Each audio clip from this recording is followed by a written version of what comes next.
Avant de commencer mon chemin spirituel, j'ai d'abord commencé par du développement personnel. C'est d'ailleurs comme ça que j'ai découvert la méditation à la base. C'était juste un outil pour être moins stressé. C'est après que j'ai découvert la puissance de cet outil et tout ce qui se cachait, toute la philosophie qui se cachait derrière ça. Et c'est à ce moment-là que j'ai pu vraiment apprendre, creuser, approfondir ce sujet pour l'expérimenter pleinement aujourd'hui et enfin le transmettre à d'autres personnes. Maintenant, le problème, c'est qu'au début, quand on apprend le développement personnel, il y a une croyance qu'on se met en tête et qui va être très problématique pour la suite. Cette croyance, c'est le fait de croire que toutes les émotions négatives sont néfastes et que toutes les émotions positives sont bénéfiques.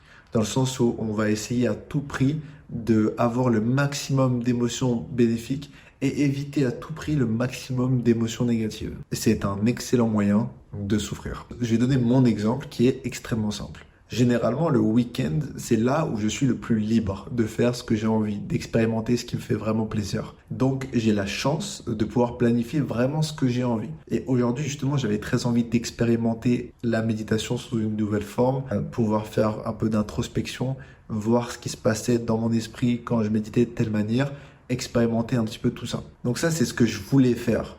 Mais en réalité, quand j'ai commencé à le faire, j'ai très vite ressenti plein d'émotions négatives à l'idée de le faire. Quelque part, je les acceptais, mais je les acceptais pas à 100%. Il y avait une partie de moi qui voulait pas les accepter, qui trouvait ça pas normal, qui ne trouvait pas du sens à ces émotions négatives. Et en fait, je ne comprenais tout simplement pas quel était l'intérêt de les ressentir, qu'est-ce qu'elles foutaient là. Tout ce que je voulais, c'était kiffer, passer un bon moment, apprendre des nouvelles choses, pouvoir aller encore plus loin dans mon apprentissage. Et la seule chose qui se passait, c'est que j'étais confronté à un mur et que j'arrivais pas à avancer. Pourtant, c'était sincèrement et vraiment ce que je voulais au fond. Et en fait, ça m'énervait parce que à ce moment-là, j'avais réellement envie de faire quelque chose. J'arrivais pas à le faire. C'était complètement incompréhensible, mentalement impossible à comprendre. Et je me disais, mais comment est-ce que c'est possible que certaines personnes sont passionnées et arrivent à travailler tout le temps sans relâche, qui même arrivent à trouver du plaisir à le faire 10 heures, 12 heures, 14 heures par jour. Et moi, j'ai tout le week-end de libre, je suis tranquille, il fait beau, il fait chaud, personne me fait chier, je peux faire littéralement ce que je veux et j'y arrive pas. Donc là, déjà, la première chose qu'on voit, c'est que il y a beaucoup de jugement vis-à-vis de tout ça. Je me juge beaucoup, je me compare beaucoup et je suis en train de complètement renier le fait que moi, je puisse procrastiner, que moi, je puisse ne pas y arriver. J'essaie de comprendre, mais de l'autre côté, je comprends pas et ça me frustre. Et en fait, c'est tout ça qui crée vraiment la souffrance. C'est vraiment le fait que je suis pas en train d'accepter ce que je suis en train de vivre, que je suis pas en train de comprendre pourquoi est-ce que je suis en train de le vivre, mais je suis plutôt juste en train de le juger, en train de me victimiser, en train à souffrir de tout ça. Donc pour vous éviter toute cette souffrance, pour que vous puissiez, vous, si vous êtes bloqué sur quelque chose que vous avez envie de faire et quand même passer à l'action, pouvoir le faire, je vais simplement vous donner deux étapes extrêmement faciles à appliquer que vous pouvez mettre en place maintenant dans votre esprit. Vous n'avez besoin de rien d'autre d'extérieur pour pouvoir le faire et vous allez pouvoir enfin vous débloquer et aller de l'avant. Alléluia. La première chose est d'accepter ce que vous êtes en train de vivre dans l'instant présent. Arrêtez de ruminer, arrêtez de penser pourquoi est-ce que c'est un problème, arrêtez d'essayer d'investiguer, de comprendre comment est la source. Dans tous les cas, vous ne le comprendrez pas avec le mental de cette manière-là. En tout cas, arrêtez, laissez tomber tout ça. Acceptez pleinement cette frustration, cette colère que vous vivez à l'instant T.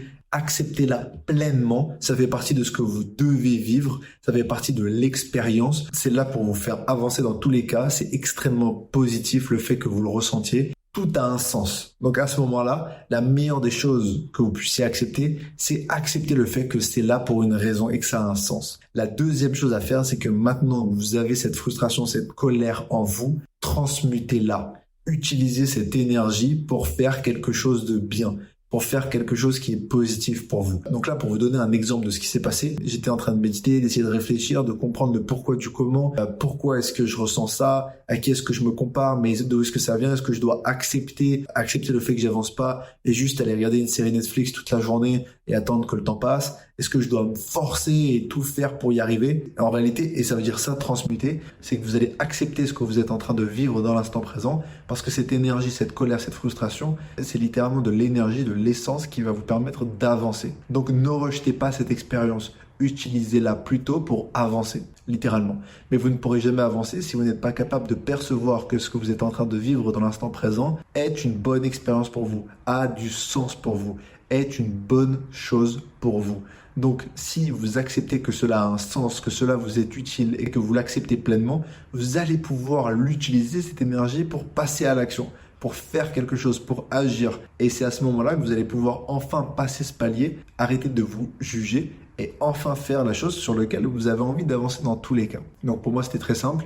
Le moment où j'ai réalisé que en réalité, cette frustration, cet énervement de procrastiner, de me comparer à d'autres personnes qui, eux, arrivent très bien à vivre sans tout ça, le moment où j'ai lâché tout ça, que j'ai accepté le fait que j'avais cette colère, cette frustration en moi, j'ai enfin pu lui donner un sens et l'utiliser justement pour faire cette vidéo et vous faire passer le message clair et simple qu'en simplement 2 étapes. Donc, accepter l'émotion négative et ce que vous êtes en train de vivre et l'utiliser comme une énergie pour vous pousser à aller de l'avant et passer à l'action. Si vous comprenez ça, vous êtes capable de réaliser qu'en réalité, les émotions positives et les émotions négatives, c'est exactement la même chose. Tout ça, c'est de l'amour et que vous le vouliez ou non, cela a un sens pour vous permettre de faire quelque chose qui est bon pour vous. C'est beaucoup plus difficile à voir effectivement quand ce sont des émotions négatives que quand ce sont des émotions positives. Mais même si la forme est différente, ça ne change rien au fait que tout ça a un sens pour vous dans le présent et va vous aider à avancer dans votre vie, dans tous les cas. Donc la prochaine fois que vous ressentez une émotion négative,